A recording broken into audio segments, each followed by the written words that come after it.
1400 বছর পূর্বে মুহাম্মদ সাল্লাল্লাহু আলাইহি ওয়াসাল্লাম এই বাক্যটি বলেছেন। এই বাক্যের বাস্তবতা আজকে দেখতে পাচ্ছি। এটা হয় কি করে?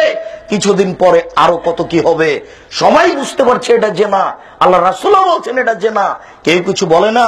তিনি বলছেন আল্লাহ ইলানা তাজলিনা জেনা হুমান নাজর, দুই চোখের জেনা হচ্ছে চোখ দিয়ে দেখা। অলজনানের জেনা হল ইস্তেমা, দুই কানের জেনা হচ্ছে কান দিয়ে শোনা। অলিয়াত জেনা হাল বাদশ, হাতের জেনা হচ্ছে হাত দিয়ে ধরা। আর রিজল জেনা হাল মাসি, পায়ের জেনা হচ্ছে পা দিয়ে চলা।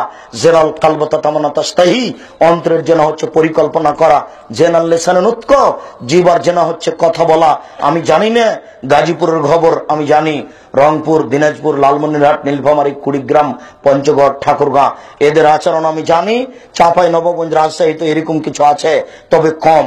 যখনই জামাই আসে তখন শাশুড়ি তার যুবতী মেয়ে যেগুলো আছে, inter pass, BA pass, MA pass, যেগুলো সেলিকা আছে, তারাকে বলে খালেদা যাও তোমার দুলাভাইকে পানি দিয়ে আসো, চা দিয়ে আসো, বিস্কুট দিয়ে আসো। তখন তার দুলাভাই চায়ের কাপটা রেখে দিয়ে, বিস্কুটটা রেখে দিয়ে তাকে কোলে করে নিয়ে বসে থাকে। এটা কি জেনা নয়? বেশ শর্মা বেহায়া শাড়ি শাশুড়ি এটাকে পাপি মনে করে না। বোকা মহিলা, একটা তো বিবাহ সূত্রে দিয়েছেন, আর একটা ফাও দিলেন কেন? একটু শরম লাগে না? দুইজনই নাকি হজ করেছেন। এই ছেলে, তোমার দুলা ভাই বাড়িতে এসেছে, পানি দিবে কে? তুমি। চা দিবে কে? তুমি। নইলে তোমার বাপ, নইলে তোমার মা। তোমার মা তোমার দুলা ভাই পানি দিবে। তোমার বোন গেল কেন? যাবে কেন? তোমার বোন যদি ওইদিকে যায়, একটু যায় ওই দরজার দিকে, যে ঘরে তোমার দুলা ভাই আছে, তোমার মা বলবে তোর দাঁত ভেঙে দেবো, এই ঘরে আলি কিনা, চামড়া তুলে দেবো, যা এখান থেকে। এই কথা তোমার মা বলবে। তোমার মা মানুষ নয় নাকি? তোমার মা পশু নাকি? তোমার মা কিছু বুঝে না? তোমার মা পশু নাকি? তোমার মা মানুষ নয়? তুমি দাও তোমার দুলা ভাইকে কি দিবা?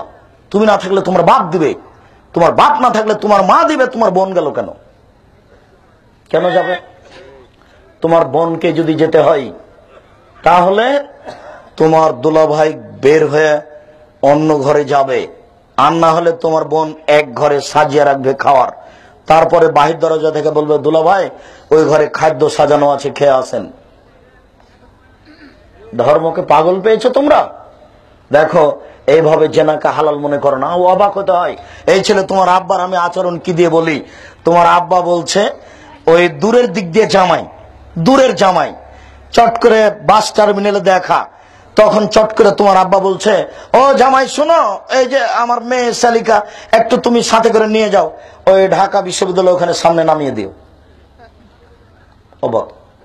আর তোমাকে বলছে আমার তোর বোনকে সাথে নিয়ে যা, ওটা কিন্তু তোমার চাচাতো বোন। চাচাতো বোন, খালাতো বোন, মামাতো বোন সবাই নাকি একটাই। নজরুল্লাহ। দেখেন আপনি জান্নাত পাবেন কিভাবে, কি করে হতে পারে? এটা হয় কি করে? আবু হুরায়রা রাদিয়াল্লাহু তাআলা আনহু বলেন রাসূল সাল্লাল্লাহু আলাইহি সাল্লাম বলেছেন সালাসালা ইয়াদখুলুল জান্নাহ আবাদা, তিন শ্রেণীর মানুষ কখনো জান্নাতে যাবে না। তিন শ্রেণীর মানুষ কখনো জান্নাতে যাবে না। এক, মদমিনুল খামরে, যারা নিয়মিত বিড়ি, তামাক, জর্দা, সিগারেট, নেশাদার দ্রব্য খায়, পান করে, তারা কখনো জান্নাতে যাবে না। দুই, আর রাজলাতে মিনান নিসায়ে, পুরুষের বেশধারী নারী, যারা পুরুষের জুতা স্যান্ডেল পরে, যারা পুরুষের শার্ট প্যান্ট পরে, যারা পুরুষের পোশাক পরে, তারা কখনো জান্নাতে যাবে না।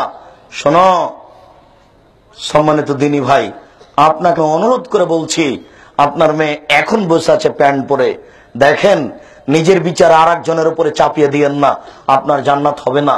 তিন, দায়ুস, আপনি দায়ুসকে আল্লাযী ইকিরু ফি আহলিল খাবাসা, যে তার বাড়িতে বেহায়াইর সুযোগ দিয়েছে সে জান্নাতে যাবে না। যে তার বাড়িতে বেহায়াইর সুযোগ দিয়েছে সে জান্নাতে যাবে না। যার মেয়ে নগ্ন পোশাক পরে স্কুল কলেজে যায়, যার স্ত্রী ছোট ব্লাউজ পরে রাস্তাঘাটে ঘুরে, সে জান্নাতে যাবে না। তিন শ্রেণীর মানুষ জান্নাতে যাবে না। এক, নিয়মিত বিড়ি, তামাক, জর্দা, সিগারেট, গুল, নেশাদার দ্রব্য খায়, পান করে যারা। দুই, পুরুষের বেশধারী নারী, যারা যারা পুরুষের জুতা স্যান্ডেল পরে, যারা পুরুষের শার্ট প্যান্ট পরে, যারা পুরুষের পোশাক পরে, মাথার চুল ছোট করে। তিন, দায়ুস, যারা যারা তাদের বাড়িতে বেহায়াইর সুযোগ দিয়েছে।